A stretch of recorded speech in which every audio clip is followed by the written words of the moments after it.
तो हेलो दोस्तों, नमस्कार। स्वागत है आप सभी का एक बार फिर से आपके अपने यूट्यूब चैनल जी के G S by Raj sir classes में। आइए दोस्तों, आज हम जानेंगे 25 अगस्त 2023 का करंट अफेयर। चलिए वीडियो में आगे बढ़ते हैं। अगर अभी तक आपने चैनल को सब्सक्राइब नहीं किया है तो पहले चैनल को सब्सक्राइब करें, बेल आइकन को दबाएं ताकि आगामी वीडियो की नोटिफिकेशन आपके तक पहुंच सके। दोस्तों, हम डेली के करंट अफेयर लेकर आ रहे हैं। Day by day current affair आपको मिलते रहेंगे और अपने भविष्य का निर्माण करें। चलिए आगे बढ़ते हैं, बातचीत करते हैं। पहला क्वेश्चन देखते हैं। भारत सरकार ने हाल ही में किस नाम से इनवॉइस प्रोत्साहन स्कीम शुरू की है? तो राइट आंसर है दोस्तों, मेरा बिल मेरा अधिकार। नेक्स्ट है, नीरज चोपड़ा ने कितने मीटर के थ्रो के साथ पेरिस ओलंपिक 2024 के लिए क्वालिफाई किया है? तो 88.77 मीटर। 69वें राष्ट्रीय फिल्म अवार्ड में बेस्ट फीचर फिल्म का अवार्ड किस फिल्म को मिला है? तो रॉकेटरी। दोस्तों, साथ ही बताना चाहेंगे हम, जो 69वें राष्ट्रीय फिल्म अवार्ड है इसका पूरा एक वीडियो आएगा, उसको आप देखिए और लाइक करें अपने दोस्तों के साथ और शेयर करें ज़्यादा से ज़्यादा। चलिए आगे बढ़ते हैं, देखना ना भूलिएगा 69वें राष्ट्रीय फिल्म अवार्ड, है ना। तो इसमें दोस्तों बेस्ट फिल्म फीचर का अवार्ड किसे मिला है? रॉकेटरी को मिला है। नेक्स्ट है, हिंदुस्तान एरोनॉटिक्स लिमिटेड ने नागरिक उड्डयन क्षेत्र में व्यावसायिक अवसर तलाशने के लिए किसके साथ समझौता किया है? तो राइट आंसर दोस्तों, हेवस एरोटेक इंडिया। नेक्स्ट है, राष्ट्रपति श्रीमती द्रौपदी मुर्मू जी किसकी स्मृति में एक डाक टिकट जारी किया है? तो दादी प्रकाश मणि। ये आपको याद रखना है। क्या दोस्तों? दादी प्रकाश मणि। नेक्स्ट चलते हैं, स्वच्छ वायु सर्वेक्षण 2023 के 10 लाख से अधिक आबादी कैटेगरी में पहला स्थान किस शहर को मिला है? तो दोस्तों राइट आंसर है इंदौर को, है ना। इसका भी एक पूरा फुल हम डिटेल में पढ़ेंगे। 69वें राष्ट्रीय फिल्म अवार्ड में बेस्ट एक्ट्रेस का अवार्ड किसने जीता है? तो राइट आंसर है दोस्तों आलिया भट्ट। कौन सी फिल्म है? गंगूबाई काठियावाड़ी और कृति सेनन मिमी के लिए, है ना। ये भी आपको याद रखना है, आलिया भट्ट और कृति सेनन बेस्ट एक्ट्रेस, है ना। एक्ट्रेस कौन है दोस्तों? बेस्ट, तो आलिया भट्ट और कृति सेनन। चलिए आगे बढ़ते हैं, बातचीत करते हैं। फुल वाले देख लेते हैं, ऑप्शन वाले। भारत सरकार ने हाल ही में किस नाम से इनवॉइस प्रोत्साहन स्कीम शुरू की है? तो मेरा बिल मेरा अधिकार, है ना, बी नंबर का। कौन सा? बी नंबर का, मेरा बिल मेरा अधिकार। शतरंज विश्व कप 2023 का टाइटल किस खिलाड़ी ने जीता? तो मैग्नस कार्लसन ने जीता है। किसको हराया है? आर प्रज्ञानंद को। ये दूसरे नंबर पर रहे। चलिए आगे बढ़ते हैं। स्वच्छ वायु सर्वेक्षण 2023 के 10 लाख से अधिक आबादी कैटेगरी में पहला स्थान किस शहर को मिला है? राइट आंसर है इंदौर को मिला है।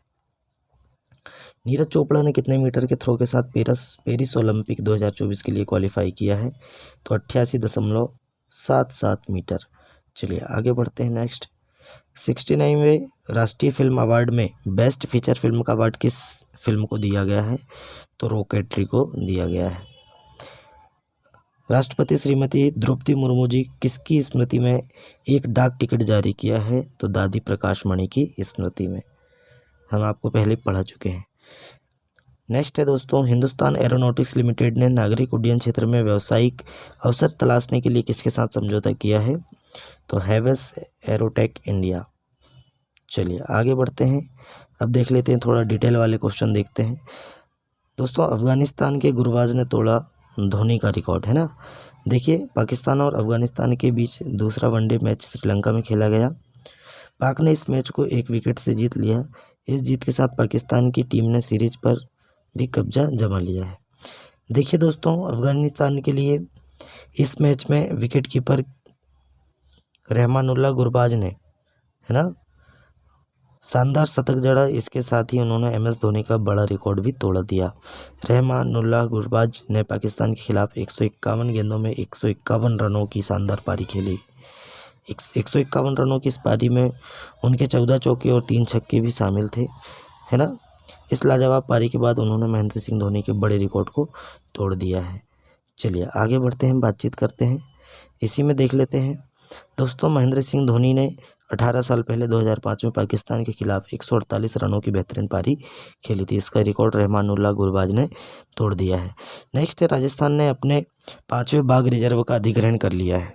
देखिए दोस्तों, राजस्थान ने अपने 5वें बाघ रिजर्व अधिग्रहण कर लिया है। राष्ट्रीय बाघ संरक्षण अधिनियम ने 22 अगस्त 2023 को धौलपुर करौली रिजर्व, कौन सा दोस्तों, धौलपुर करौली रिजर्व को अपनी अंतरिम मंजूरी दी। नया बाघ अभ्यारण्य 1058 वर्ग किलोमीटर में विस्तृत होगा, जिसमें 368 वर्ग किलोमीटर का कोर क्षेत्र और 690 वर्ग किलोमीटर का बफर क्षेत्र शामिल है। धौलपुर करौली रिजर्व देश का 53वां बाघ अभ्यारण्य बन गया है ना। तो देश में कितने बाघ नेशनल पार्क हैं दोस्तों, तो 53 है ना, ये आपको याद रखना है। चलिए आगे बढ़ते हैं, बातचीत करते हैं। डीजी यात्रा शुरू करने वाला पूर्वोत्तर भारत का पहला हवाई अड्डा, इसके बारे में देख लेते हैं दोस्तों। हाल ही में गुवाहाटी गोपीनाथ बारदोलोई अंतर्राष्ट्रीय हवाई अड्डा, कौन सा, गोपीनाथ बारदोलोई अंतर्राष्ट्रीय हवाई अड्डा कहाँ है, गुवाहाटी में। अभिनव डीजी यात्रा सुविधा शुरू करने वाला देश का पहला हवाई अड्डा बन गया है। इसका उद्देश्य हवाई अड्डों के माध्यम से यात्री नेविगेशन क्रांतिकारी बदलाव लाना है, जिससे इसे अधिक सहज और सुविधाजनक बनाया जा सके। डीजी यात्रा पहल हवाई यात्रा को आधुनिक बनाने और बेहतर बनाने के लक्ष्य के साथ नागरिक उड्डयन मंत्रालय की एक पहल है। डीजी यात्रा पहल दोस्तों चेहरे की पहचान प्रौद्योगिकी पर आधारित है, ये भी आपको याद रखना है। चलिए नेक्स्ट देखते हैं, बातचीत करते हैं दोस्तों। भारतीय तटरक्षक ने समुद्री सहयोग बढ़ाने हेतु फिलीपीन तटरक्षक के साथ समझौता ज्ञापन पर हस्ताक्षर किए हैं, है ना। देखिए दोस्तों, भारतीय नौसेना स्टाफ के प्रमुख एडमिरल आर हरिकुमार और फिलीपीन तटरक्षक बल के commander CG admiral Artemio M Abu, कौन है दोस्तों, आर्टेमियो एम अबू ने 23 अगस्त 2023 को व्हाइट शिपिंग सूचना के आदान प्रदान के लिए मानक संचालन प्रक्रिया पर हस्ताक्षर किए। फिलीपीन तटरक्षक बल के कमांडेंट की वर्तमान भारत यात्रा के दौरान नई दिल्ली में एसओपी पर हस्ताक्षर हुए हैं, ये भी आपको याद रखना है। चलिए नेक्स्ट आगे बढ़ते हैं। डिटेल क्वेश्चन पढ़ रहे हैं हम दोस्तों। B20 समिट इंडिया 2023, B20 सम्मेलन की शुरुआत, है ना। देखिए दोस्तों, दुनिया भर के दिग्गज बिजनेस लीडर, कॉरपोरेट जगत की हस्तियों ने मिलकर फिर B20 बिजनेस 20, है ना, सम्मेलन शुरू किया है। इसका मकसद दुनिया के कारोबारी नज़रिए को एक लक्ष्य देना और वैश्विक वृद्धि को सुनिश्चित करना है। सम्मेलन में शामिल टाटा सन्स के चेयरमैन एन चंद्रशेखरन, तो ये भी आपको याद रखना है कि टाटा सन्स के चेयरमैन कौन है, तो एन चंद्रशेखरन है, ने भरोसा जताया कि भारत की वृद्धि ही दुनिया का भविष्य तय करेगी, है ना। चलिए आगे बढ़ते हैं, नेक्स्ट देखते हैं। देखिए दोस्तों, ये है सुपरस्टार हैं WWE के, ये कौन है, विंडहैम रोटुंडा, कौन है दोस्तों, विंडहैम रोटुंडा है दोस्तों। WWE सुपरस्टार ब्रे वायट को दी गई श्रद्धांजलि। देखिए, विंडहैम रोटुंडा, जिसे ब्रे वायट के नाम से भी जाना जाता है, 36 वर्ष की आयु में निधन हो गया है। रोटुंडा एक अमेरिकी पेशेवर पहलवान थे। उन्हें WWE में उनके कार्यकाल के लिए जाना जाता था, जहां उन्होंने रिंग नाम ब्रे वायट के तहत प्रदर्शन किया था, है ना। इनको श्रद्धांजलि दी गई है। चलिए आगे बढ़ते हैं, बातचीत करते हैं, नेक्स्ट देखते हैं। वित्त मंत्री ने HSBC इंडिया की ग्रीन हाइड्रोजन साझेदारी की शुरुआत की है।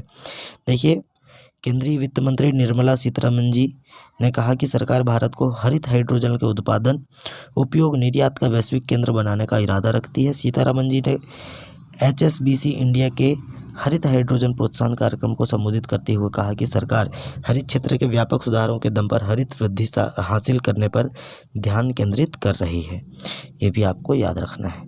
चलिए आगे बढ़ते हैं, नेक्स्ट देखते हैं। BHEL भेल, देखिए दोस्तों, भेल ने भारत के पहले कैटलिस्ट सेट का निर्माण किया है ना। भेल ने भारत के पहले कैटलिस्ट सेट का निर्माण किया है ना। ये आप देख सकते हैं भेल की फोटो, है ना, BHE भेल, है ना। चलिए आगे बढ़ते हैं, डिटेल में देख लेते हैं। सार्वजनिक क्षेत्र की engineering company Bharat heavy electricals limited BHEL भेल ने स्वदेशी सेलेक्टिव कैटलिस्ट रिएक्टर, है ना, SCR सेलेक्टिव कैटलिस्ट रिएक्टर का पहले सेट का विनिर्माण सफलतापूर्वक पूरा कर लिया है।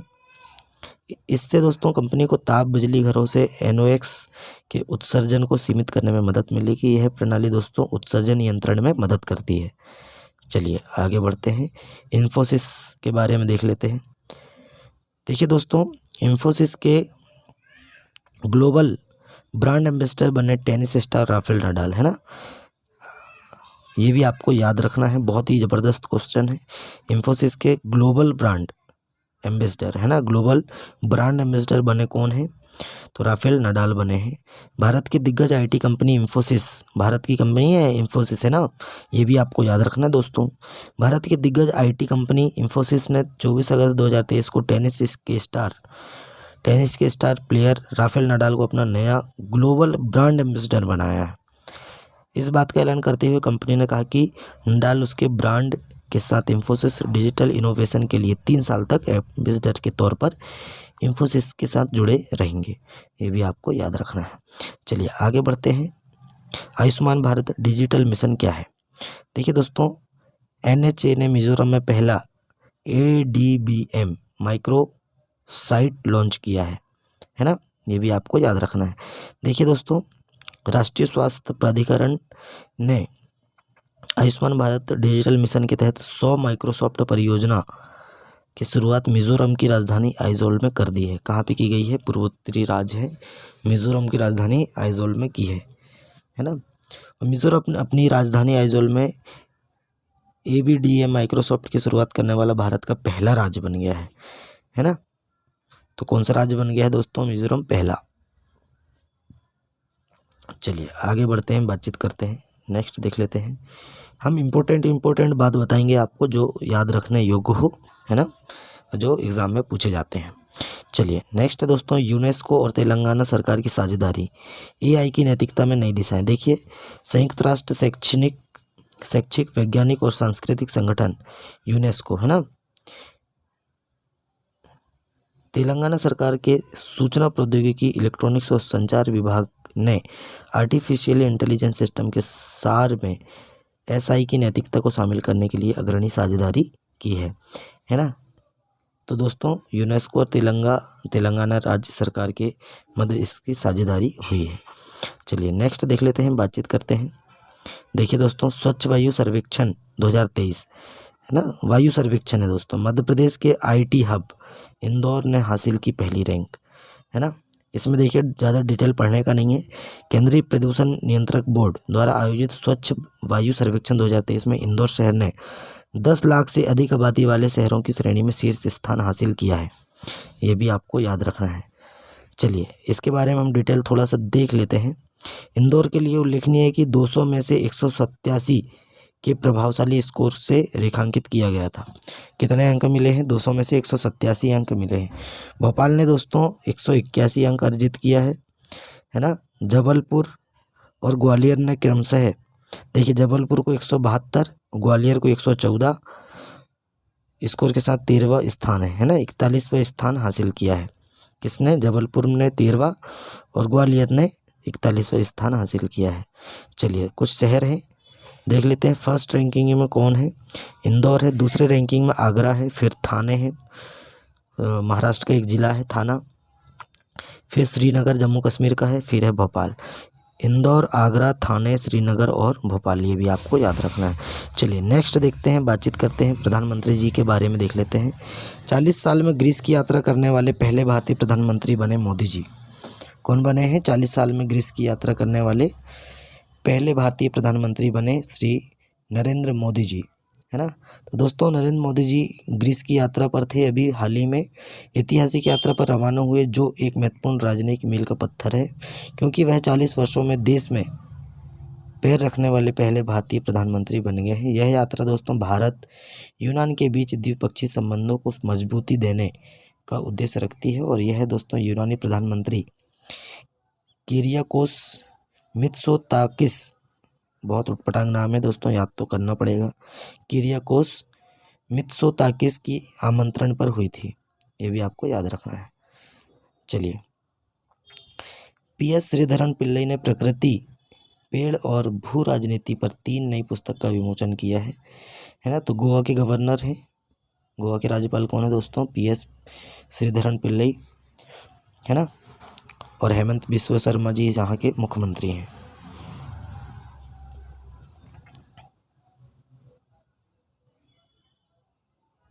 चलिए आगे बढ़ते हैं, बातचीत करते हैं।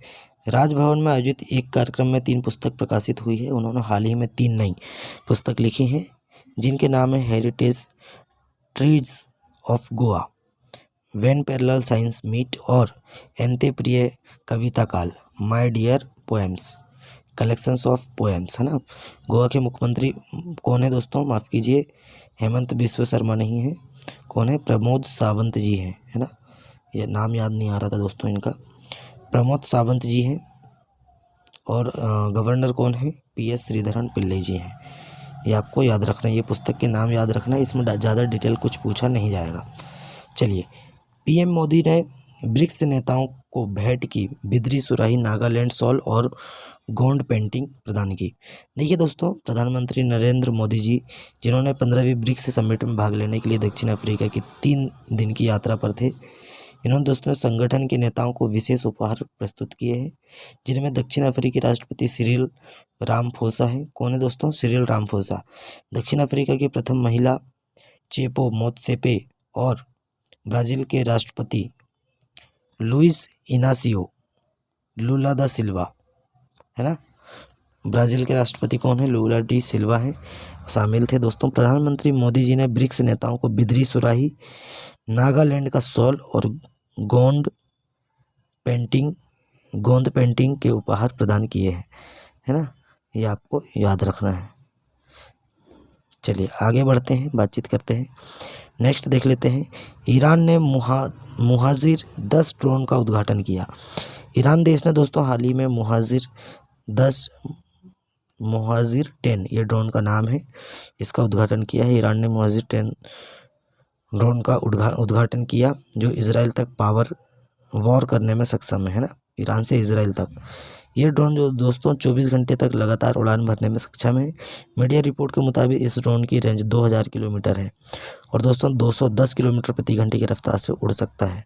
ये भी आपको याद रखना है। तो मुहाजिर 10 ड्रोन किसने बनाया है? तो ईरान ने बनाया है। GDP के बारे में देख लेते हैं। भारत का GDP ग्रोथ रेट 8.5% रहने का अनुमान है ना। ICRA की रिपोर्ट है। रेटिंग एजेंसी ICRA, है ना। कौन सी एजेंसी दोस्तों? ICRA। ICRA ने भारत की इकोनॉमिक ग्रोथ अच्छी तरह रहने वाली है, इसके अनुसार दोस्तों। और रेटिंग एजेंसी ने चालू वित्त वर्ष की पहली तिमाही में GDP ग्रोथ बढ़कर 8.5% रहने का अनुमान लगाया है। बस इतना ही याद रखना है। चलिए नेक्स्ट है और आज का हमारा लास्ट है दोस्तों, शतरंज विश्व कप 2023 फाइनल। भारत के R प्रज्ञानंदा दूसरे स्थान पर रहे। देखिए, रमेश बाबू प्रज्ञानंदा FIDE विश्व कप में दूसरे स्थान पर रहे। मैग्नस कार्लसन ने 2 प्रारूपों में 3 दिन और 4 गेम्स तक शतरंज खेलने के बाद आखिरकार अपने करियर में पहली बार FIDE विश्व कप जीतने में कामयाबी हासिल की। कार्लसन ने दोस्तों फाइनल में प्रज्ञानंदा को हराया था, लेकिन इससे पहले 18 साल के इस किशोर खिलाड़ी ने उन्हें टाई ब्रेकर में जगह नहीं दिलाई थी। ये भी आपको याद रखना है दोस्तों। आज का वीडियो कैसा लगा? वीडियो यहीं समाप्त करते हैं, बहुत ज़्यादा बड़ा वीडियो हो गया है। चलिए मिलते हैं, तब तक के लिए जय हिंद, जय भारत।